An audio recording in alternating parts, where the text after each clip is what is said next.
All right, CUET aspirants, listen up. We're about to tackle one of those topics that looks easy but secretly costs students their top ranks. I'm talking about electrolytic solutions. Today, we're going to find a common trap, and we're going to dismantle it, piece by piece. Okay, no warm-up, let's just jump straight in. Look at this question. You've got a solution, its conductivity is kappa. Now you start messing with the setup. You slice the distance, L, in half, and you double the electrode area, A. So what's the new conductivity? Does it shoot up to 4 kappa, drop to a quarter, stay exactly the same, or just double? What's your gut reaction? Lock it in. You know, if your brain immediately started doing math with the numbers 2 and 4, you are in good company. Under the pressure of an exam clock, a massive chunk of students walk right into this trap. But you know what? After the next few minutes, that's not going to be you. I guarantee it. And that's because there is one single core secret that explains why the obvious answer is a total trap. It's all about the difference between what a solution is fundamentally versus what you can measure from it. Once you get this one idea, these questions become free marks. So let's break it down. Okay, first things first. We've got to be crystal clear on the two big players here, resistance and conductance. Seriously, think of them as total opposites, like two sides of a coin that are battling over the flow of electricity. So on one side, you have resistance, which we call R. This is exactly what it sounds like. It's the opposition. It's the traffic jam that stops current from flowing smoothly. It's a blocker. The more resistance, the less flow. We measure it in ohms. And on the other side, you've got its total opposite, conductance, G. If resistance is the traffic jam, then conductance is the wide-open 8-lane highway. It's all about the ease of flow. High conductance means current is just cruising through. We measure this one in Siemens. And their relationship? It couldn't be simpler. They are perfect inverses. If you have a high resistance, you're going to have low current flow. If you have high conductance, you'll have high current flow. They are literally the reciprocal of each other. G is just 1 divided by R. One blocks, the other flows. Simple as that. All right, time for our first pause and think. Let's really lock this concept in. Imagine I have a solution, and I tell you it's a terrible conductor. It just barely lets any electricity pass. What does that tell you about its resistance? Is it going to be high or is it going to be low? Just think for a second. Well, if it's a poor conductor, its conductance is low, which means its resistance has to be high. Exactly. It's blocking everything. Okay, you've got the basics down. Now let's get to the real secret, the idea that's going to make everything click. This is all about understanding a solution's true identity, what it is versus the physical setup we put it in. So let's meet a new term, resistivity. That's the Greek letter rho. And the most important word on this slide is intrinsic.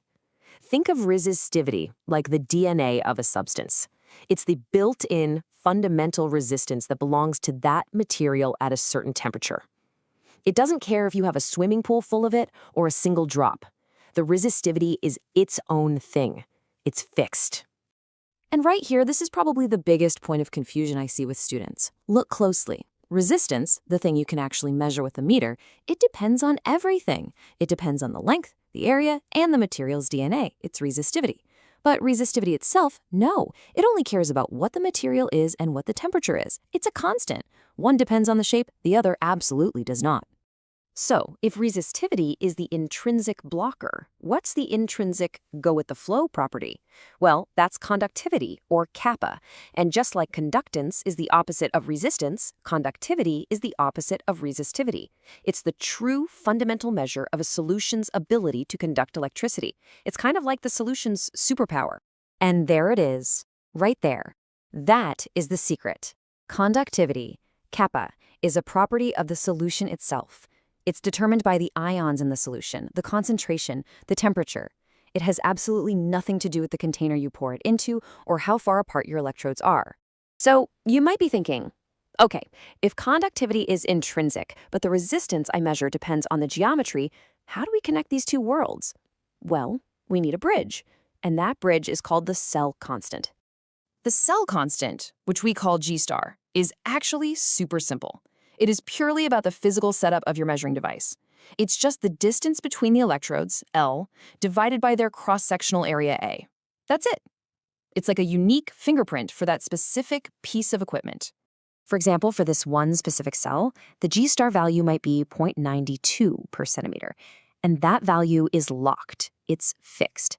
Unless you take a hammer to the cell and build a completely new one, that number will not change no matter what solution you pour inside it. It's a constant of the device. Okay, time for a quick mini challenge. Let's see if this is sinking in. Let's say I have a KCl solution.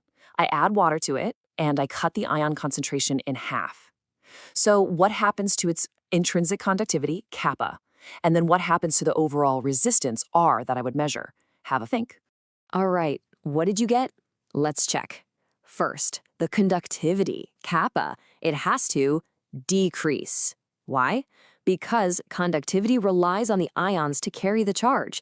If you have fewer ions in the same amount of space, it's just not going to conduct as well. And because resistance is the exact opposite, if conductivity went down, resistance has to go up. It's gotten harder for the current to find a path. See how that works? Okay, let's totally switch gears for a second. This is a classic comparison question on the CUET, and it's a great way to just kind of reset our focus. We're going to do a little showdown: metallic conduction versus electrolytic conduction. This table right here is pure exam gold. Let's run through the big differences. In a metal wire, what's carrying the charge? It's those free-flowing electrons. But in our salt solution, it's the mobile ions. Here's a huge one. In a wire, there's no chemical change. But in a solution, you get actual chemical reactions happening at the electrodes. And maybe the weirdest one: temperature. Heat up a wire, its conductance goes down. But heat up a solution, and its conductance goes up. This is a classic question area, so know this table.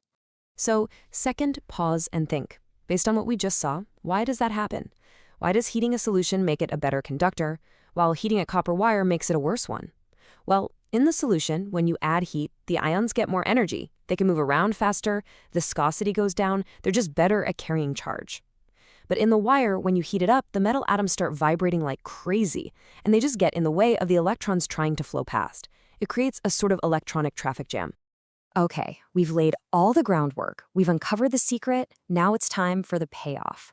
Let's circle all the way back to that very first question and absolutely crush it. Here it is again, but look at it with new eyes now. Same solution, conductivity kappa, we have the distance, we double the area. So what is the new conductivity? This time I know you know the answer. What is it? The answer, of course, is C. The conductivity stays exactly the same. It's still just kappa. And why? Because conductivity is an intrinsic property. It belongs to the solution. It cares about the ions and the temperature, not the size of the box you put it in.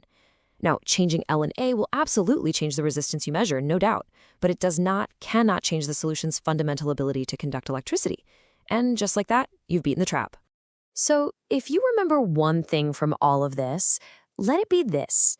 Do not confuse the thing you measure, which is resistance, with the thing the solution is, which is its conductivity. And there you have it. You didn't just memorize a formula today. You actually mastered a core concept that separates the average scores from the top-tier ones. You've officially leveled up, so keep this momentum going. And hey, if this explainer gave you that aha moment, a quick like and subscribe really does help the channel bring more of these to you. Now go on, get out there and crush some practice questions.